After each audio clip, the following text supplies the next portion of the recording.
जय जय जय जय जय भवानी, जय जय जय जय जय शिवाजी।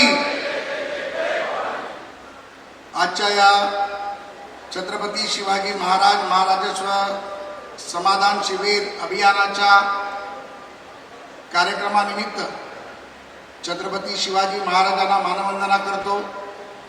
कैलासवासी राज्याचे उपमुख्यमंत्री अजितदादा पवार यांना अभिवादन करतो आणि आजच्या या कार्यक्रमाला उपस्थित असलेले राज्याचे महसूल मंत्री तसा प्रमुख नेते सन्माननीय चंद्रशेखर बावनकुळे साहेब, रत्नागिरी जिल्ह्याचे पालकमंत्री व उद्योग मंत्री सन्माननीय उदय सामंत साहेब, जिल्हा परिषदेच्या अध्यक्ष आमच्या भगिनी अस्मिता केंद्रेजी, सन्माननीय आमदार आमचे मित्र प्रमोद जटारजी, सन्माननीय आमदार विक्रांत पाटीलजी, सन्माननीय आमदार शेखर निकमजी, सन्माननीय आमदार आमचे बंधू किरण सामंतजी, नगराध्यक्षा शिल्पा सुर्वेजी, जिल्हाध्यक्ष भारतीय जनता पार्टी प्रशांत यादवजी, जिल्हाध्यक्ष भारतीय जनता पार्टी सतीश मोरेजी,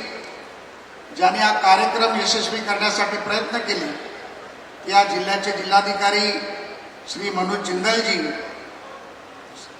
जिल्ह्याच्या सीईओ श्रीमती वैदेवी रानडेजी आणि SP नितीन बगाटे आणि इथे उपस्थित असलेले रत्नागिरी जिल्ह्यातील बंधू आणि भगिनींनो, खरं तर बावनकुळे साहेब, या राज्यामध्ये तुमचं जेवढं कौतुक करावं तेवढं कौतुक कमी आहे। या मागच्या 2 वर्षाच्या कालखंडामध्ये, 1.5 वर्षाच्या 2.5 वर्षाच्या कालखंडामध्ये या राज्यामध्ये महसूल विभागाला एक वेगळ्या प्रकारचा आयाम देण्याचं जर काम या राज्यामध्ये कोणी केलं असेल आणि महसूल मंत्री म्हणून या राज्यावरती जर कोणी छटा उमटवला असेल तर ते चंद्रशेखर बावनकुळे साहेब आहेत। मी अतिशय अभिमानाने सांगू इच्छितो।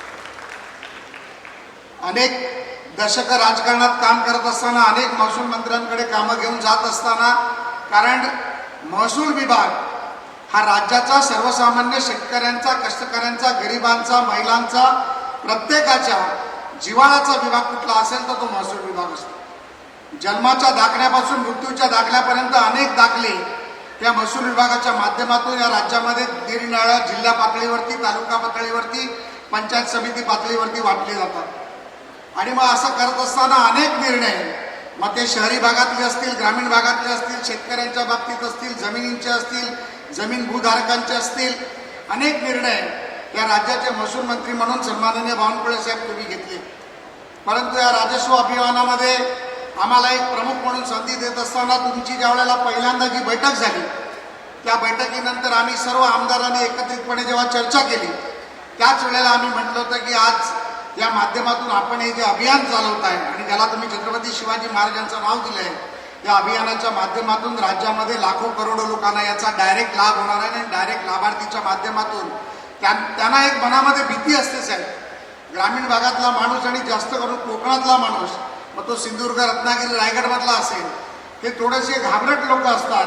जिल्हाधिकारी कार्यालयात जायचं की नाही जायचं, गेलो तर तिथे आम्हाला सहभाग होईल की नाही होईल, आमचं काम होईल की नाही होईल, तहसीलदार असेल, तलाठी असेल, आम्हाला सहकार्य करेल का, असे अनेक विषय त्यांच्या मनामध्ये असतात। आणि या अभियानाच्या अंतर्गत साहेब मुंबईमध्ये असेल, सिंधुदुर्गमध्ये असेल, अनेक अभियानामध्ये मी सहभागी झालो आणि मला एक गोष्ट लक्षात आली की सर्वसामान्य माणसांचे प्रश्न या अभियानाच्या अंतर्गत फार तात्काळपणे सुटत आहेत आणि लोकांना एक प्रकारचं व्यासपीठ तुमच्यामुळे उभारलं। यासाठी पहिल्यांदा तर मी राज्याच्या जनतेतर्फे रत्नागिरीकरांच्या वतीने आपलं मनापासून अभिनंदन करतो आणि तुमचं सर्वांचं मी आभार मानतो।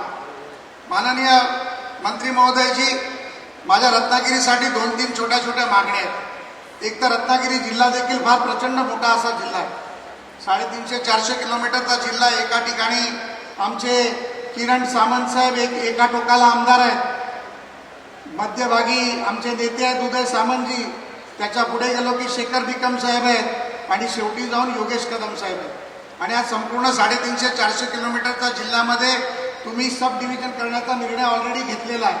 पण जसं तुम्ही राजापूर लांजासाठी एखादी तहसील उभं करताय, त्याचप्रमाणे एखादं तहसील तुम्ही चिपळूणच्या पुढे खेड आणि या भागात जर केलं तर आमच्या लोकांना अधिक प्रमाणात त्याचा लाभ होईल आणि फायदा होईल याची मला पूर्णपणे खात्री आहे। साहेब, आपण अध्यक्ष ज्यावेळेला भारतीय जनता पार्टीचे होतो त्याच्या आधी चंद्रकांतदादा पाटील होते, या कोकणचा प्रभारी म्हणून मी अनेक वर्ष काम केलं. त्यामुळे या कोकणातले वैद्यकीय विषय असतील, जनतेचे विषय असतील, भूमिहीनांचे विषय असतील, अनेक विषय आम्ही यामध्ये सांभाळण्याचा प्रयत्न केला. आजही मला काही लोक सकाळी साहेब भेटायला आले, ते दुपारच्या प्रहारात आपल्याला भेटतील देखील. आपल्याकडे कार्यालयामध्ये काही ठिकाणी प्रिंटर चालत नाही आहेत, काही ठिकाणी जनसेटचे प्रॉब्लेम आहेत, काही ठिकाणी वीज जाते म्हणून प्रॉब्लेम आहे. आपण MSCB मंत्री असताना हे प्रश्न आपण इथे सोडवण्याचा प्रयत्न केला. त्याच पद्धतीमध्ये आज राज्याच्या मुख्यमंत्री आणि उपमुख्यमंत्र्यांनंतर ताकदवर मंत्री जर कोण असाल तर ते तुम्ही आहेत. आणि तुमच्या बाजूला बसलेले ताकदवर मंत्री 2 नंबरचे जर शिवसेनेचे कोण असतील तर ते उदय सामंत साहेब आहेत. त्यामुळे दोघांनी मिळून या रत्नागिरी जिल्ह्याला, कोकणाला न्याय द्याल ही मला अपेक्षा आहे. या अपेक्षेच्या माध्यमातून पुन्हा एकदा आमच्या कोकणवासियांचे तुम्ही सर्व प्रश्न सोडवताय, त्यासाठी मी तुमचं आणि जिल्हाधिकाऱ्यांचं आणि सर्व अधिकाऱ्यांचं मनापासून आभार मानतो आणि माझे 2 शब्द संपवतो. धन्यवाद. जय.